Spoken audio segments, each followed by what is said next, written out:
Ruth a soupçonné son mari, Wyatt, d'infidélité après qu'il a commencé à quitter la maison à des heures bizarres suite à des appels téléphoniques. Elle a engagé un détective. Puis, découvre une femme, mais à ce moment-là, elle a déjà commis une énorme erreur qu'elle ne peut pas rattraper. Les résultats étaient prêts, et le docteur Matthew les tenait dans ses mains, sentant le poids de la nouvelle qu'il s'apprêtait à délivrer. Il a regardé Monsieur et Madame Johnson, ses yeux reflétant une préoccupation professionnelle et de l'empathie. Je pense qu'il serait préférable d'en discuter avec Madame Johnson seule à seule. Il n'y a pas de secret entre nous, docteur, a dit Wyatt, sa voix tranchant la tension qui régnait dans la pièce. Assise à côté de Wyatt, sa femme Ruth semblait moins confiante, moins prête à affronter l'inconnu. Nous sommes dans le même bateau, Ruth, lui a-t-il assuré, en serrant sa main doucement mais fermement. Reconnaissant leur lien, le docteur Matthew a hésité un instant, puis, s'est mis à parler. Après avoir effectué de multiples tests, nous avons constaté que vous, Wyatt, êtes en parfaite santé, commença-t-il, la voix posée et calme. Le problème réside dans les avortements passés de Ruth. Si est-il la raison pour laquelle vous ne pouvez concevoir, poursuit le docteur Matthew, le ton doux mais inflexible dans son honnêteté. La réaction de Wyatt a été immédiate et viscérale. Son visage, un masque de sang-froid quelques instants auparavant, était maintenant une toile de choc et d'incrédulité. Sentant le changement de comportement de Wyatt, Ruth resserra sa prise sur sa main, un appel silencieux pour qu'il reste connecté dans ce moment de bouleversement. Les cicatrices dans l'utérus sont trop importantes, expliqua le docteur Matthew, l'air empathique. La conception naturelle peut être difficile, mais il y a d'autres options que nous pouvons explorer, a-t-il offert, apportant de l'espoir dans une situation apparemment désespérée. Lorsqu'ils ont quitté la clinique, le front chaleureux et uni qui avait caractérisé leur arrivée n'était nulle part. Le trajet en voiture jusqu'à la maison s'est déroulé dans un silence assourdissant. Ce n'est que lorsqu'ils furent en sécurité à l'intérieur de leur maison que Ruth trouva enfin la force de rompre le silence. « Je sais que j'aurais dû te le dire, mais je ne savais pas comment en parler, » dit-elle, ses mots remplis de regret. Wyatt a réagi différemment de ce qu'il faisait habituellement. Il est monté lentement à l'étage, chacun de ses pas étant lourd d'une blessure et d'une colère inexprimée. « Pendant combien de temps vas-tu m'ignorer? Nous vivons ensemble dans la même maison. » Ces mots résonnaient dans le couloir, le suppliant de faire face au problème plutôt que de l'éviter. « Cela fait combien d'années que nous essayons d'avoir un bébé? 9, 10 ?» Wyatt prit enfin la parole, sa voix calme mais chargée d'une profondeur d'émotion qui fit grimper l'anxiété de Ruth en flèche. « Tu savais pourquoi nous ne pouvions pas avoir d'enfants, et tu m'as menti, » poursuivit-il.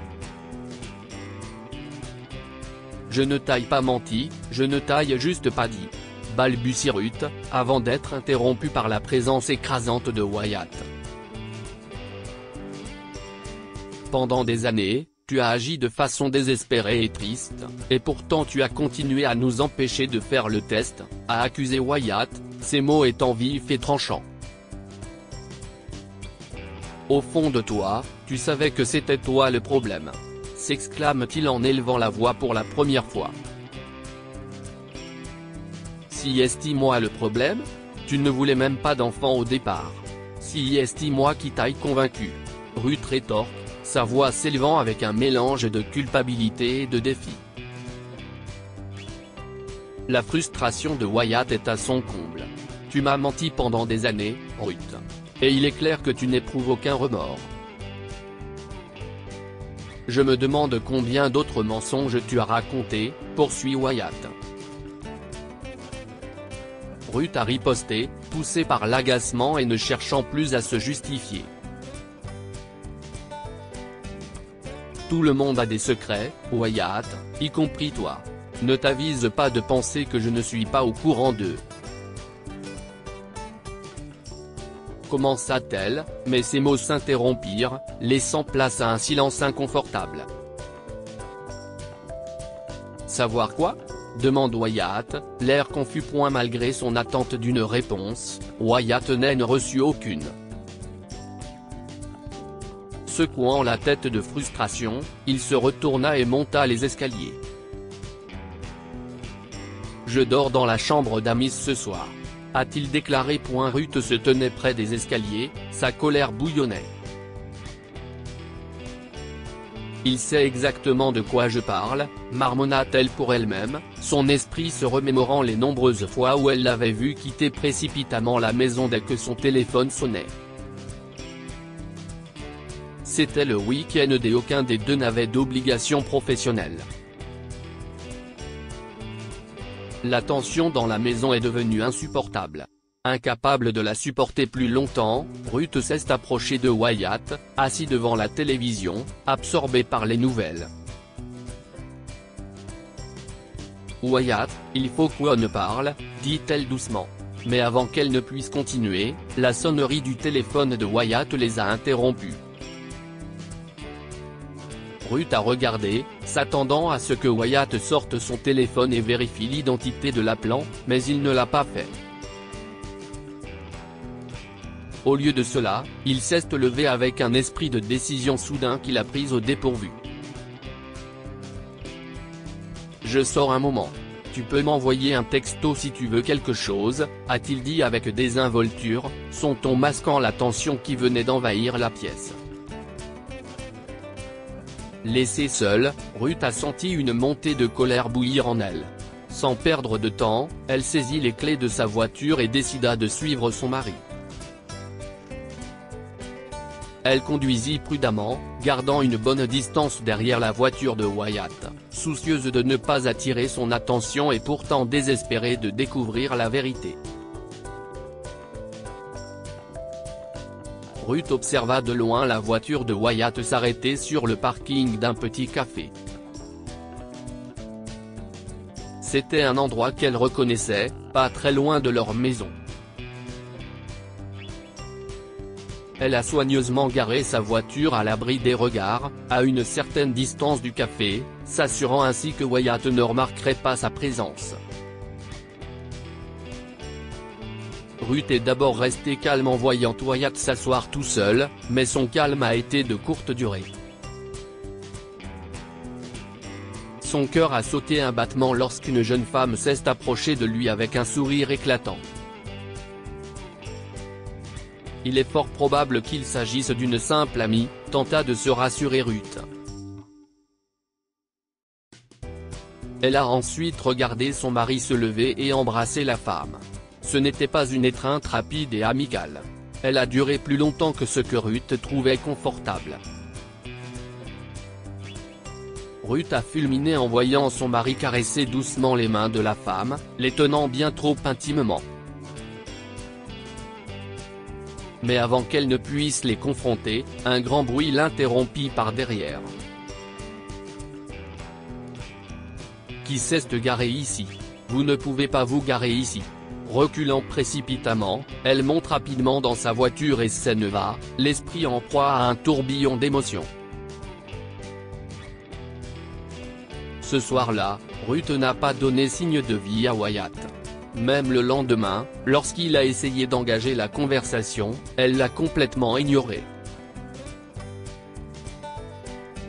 Wyatt a appelé Ruth, sentant que leur problème s'était aggravé au point de devenir incontrôlable. Il a été stupéfait lorsqu'elle l'a complètement ignoré et est partie sans un regard en arrière. Incapable de discuter avec Wyatt, elle a contacté Emily, sa meilleure amie et confidente. Les deux femmes se sont rencontrées dans un restaurant. Wyatt l'a découvert? Emily a immédiatement posé la question. Ruth a répondu par un hochement de tête à peine perceptible, le visage gravé de gêne et de malaise. Je te l'ai dit. Au lieu de faire semblant de ne pas savoir pendant toutes ces années, tu aurais dû dire quelque chose, a déclaré Emily. Et si ce n'était pas la raison pour laquelle nous ne pouvions pas concevoir? Si je lui avais dit, il m'aurait peut-être quitté. La voix de Ruth tremblait, révélant le trouble qui couvait en elle depuis des années. Wyatt t'aime. Vous êtes ensemble depuis 11 ans. Si tu t'ouvres à lui, commence Emily, avant d'être interrompue par Ruth. Je ne suis pas là pour ça, Emily. Ruth s'est interposée. Elle a ensuite raconté chaque détail de ce qu'elle pensait avoir découvert sur Wyatt. Tu crois qu'il est capable de faire ça? Demande Emily, l'air confus. Il quitte la maison chaque fois que son téléphone sonne, et je le trouve avec une autre femme. Qu'est-ce ce que je suis censé penser d'autre? Ruth a rétorqué, son agacement étant évident. Wyatt est un homme bien. Peut-être que le fait de lui en parler permettra d'éclaircir les choses, a conseillé Emily. Si je le confronte, il niera tout et se retournera contre moi, a déclaré Ruth, le ton résolu. J'ai besoin de preuves indéniables. S'il me trompe, je veux le prendre la main dans le sac. Avant qu'Emily ne puisse dire quelque chose, Ruth l'a informé qu'elle avait trouvé un détective privé en ligne qui était abordable et promettait des résultats rapides. Emily a regardé en silence son amie envoyer les photos de son mari et l'emplacement du café au détective privé. Alors que la soirée tirait à sa fin, Emily a regardé Ruth avec des yeux fatigués. Es-tu sûr que le détective privé te rappellera aujourd'hui? Cela fait 5 heures. Ruth s'apprêtait à répondre quand son téléphone a sonné. D'accord, je t'enverrai ma localisation, a-t-elle dit. Peut-être que tu as mal compris la situation. Si est peut-être un membre de la famille ou quelque chose comme ça, a suggéré Emily, espérant faire changer Davis son ami une dernière fois. Ruth secoue la tête, l'air triste. Le seul membre vivant de la famille de Wyatt est sa grand-mère. Toute sa famille a été tuée lors de l'incident de protection des témoins, et il n'a survécu que parce qu'il logeait chez sa grand-mère. Lorsque l'enquêteur est arrivé, Ruth lui a tendu une enveloppe d'argent, après quoi il lui a montré une photo, déclarant que son mari la trompait effectivement. Ce n'est qu'un coup de bec sur la joue, a noté Emily après avoir regardé de plus près. Mais à ce moment-là, Ruth avait quitté le restaurant en claquant la porte. Nous avons demandé des preuves concrètes, et vous nous donnez ça? Emily réprimande l'enquêtrice avant de se lever et de suivre son amie. Ne me blâmez pas. Elle était déjà méfiante, ricane-t-il. En arrivant sur le parking, Emily a vu que la voiture de Ruth avait disparu et a deviné qu'elle rentrait chez elle. J'espère que ça ne va pas dégénérer, soupire-t-elle. Pendant ce temps, Ruth fulminait de colère en arrivant chez elle et en remarquant l'absence de Wyatt. Lorsque Wyatt est finalement revenu, il l'a accueilli chaleureusement. Où étais-tu? Demande Ruth. Je suis sorti dans un café. J'y ai juste passé un peu de temps et je suis revenu, a-t-il répondu. Tu y as passé des heures. Sa voix s'est élevée, indiquant sa colère grandissante. Tu me trompes, Wyatt. Pas la peine de le nier. De quoi tu parles, Ruth? Je ne te ferai jamais ça, poursuit-il, véritablement perplexe. Wyatt regarde, Choquée et horrifiée, sa femme s'emparait de ses clés de voiture. Lorsqu'il lui a demandé où elle se rendait, elle a répondu « Où d'autres ? Rencontrer ta petite amie ». Envahi par un sentiment d'urgence, Wyatt a suivi sa femme. Son cœur a sombré lorsqu'il l'a vue s'arrêter au café familier. CIST à propos de Melissa, je peux t'expliquer, s'exclama Wyatt en se dépêchant de la suivre. Tu connais donc la femme dont je parle, marmonne Ruth en entrant dans le café. Une fois à l'intérieur, Ruth reconnaît Melissa, qui est assise au comptoir et porte un tablier. Tu trompes mon mari, accuse Ruth. Je ne sais pas qui vous êtes, alors s'il vous plaît, ne faites pas de scène, a répondu Melissa. La dénégation de Melissa a attisé les flammes, ce qui a poussé Ruth à lui planter une gifle serrée en travers du visage dans un moment de rage et de fureur. Ruth. Wyatt sursaute d'horreur alors que les jambes de Melissa se dérobent et qu'elle s'effondre sur le sol. Au milieu du chaos à l'intérieur du café, Wyatt a soulevé Melissa dans ses bras, la conduisant à l'hôpital. Ruth les a suivis dans sa voiture, son esprit étant un tourbillon de culpabilité et de confusion. À l'intérieur de l'hôpital, son cœur a sombré lorsqu'elle a entendu son mari informer les médecins que Melissa était atteinte de leucémie. Ses yeux se sont élargis sous le choc lorsque Wyatt a révélé quelque chose d'encore plus inattendu. CIST ma demi-sœur, a-t-il ajouté, juste avant que Melissa ne soit emmenée pour un traitement plus approfondi.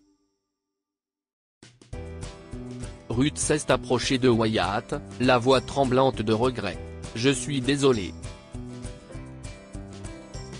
Je ne savais pas. Je pensais que tu n'avais aucun membre de ta famille, » balbutie Ruth, en essayant de déchiffrer l'information nouvellement trouvée. « Je t'aurais dit qui elle était si tu m'avais patiemment demandé, » rétorque Wyatt. « Et CIST auprès d'elle que tu devrais t'excuser. » Alors que Ruth était assise dans la salle d'attente, rongée par la culpabilité, elle remarqua un visage familier à la télévision. Le détective privé qu'elle avait engagé avait été arrêté en raison de ses antécédents d'escroquerie et d'exploitation de personnes innocentes. Les heures ont passé, et lorsque Melissa s'est réveillée, Ruth s'est excusée auprès d'elle. « Je suis vraiment désolée. Même si tu avais trompé mon mari, je n'aurais pas dû te frapper. Non, si est ma faute. Je ne voulais pas que Wyatt te parle de moi parce que je n'étais pas sûr du temps qu'il me restait. Je ne sais pas pourquoi tu as supposé qu'il te trompait, » la rassure Melissa. De retour dans la salle d'attente, Ruth se tourne vers Wyatt sur un ton d'excuse. « Je suis vraiment désolé. Je te dirai tout. » commence Ruth, mais Wyatt lui coupe la parole. « Tu penses vraiment que notre incapacité à avoir des enfants affectera mes sentiments pour toi ? » demande-t-il, la voix emplie de sincérité. « Quoi que tu me dises, cela ne changera rien. Je t'ai épousé parce que je t'aime, et j'ai besoin que tu me fasses confiance, » a déclaré Wyatt en l'entourant de ses bras. « Je te fais confiance, Wyatt. » Ruth a commencé, ses mots s'interrompant lorsque Wyatt s'est penché et l'a embrassé passionnément sur les lèvres. À ce moment-là, Ruth a cru, plus que jamais, que l'amour de Wyatt pour elle était inébranlable, et que rien ne pourrait jamais le changer. Dites-nous ce que vous pensez de cette histoire et partagez-la avec vos amis. Elle pourrait les inspirer et illuminer leur journée.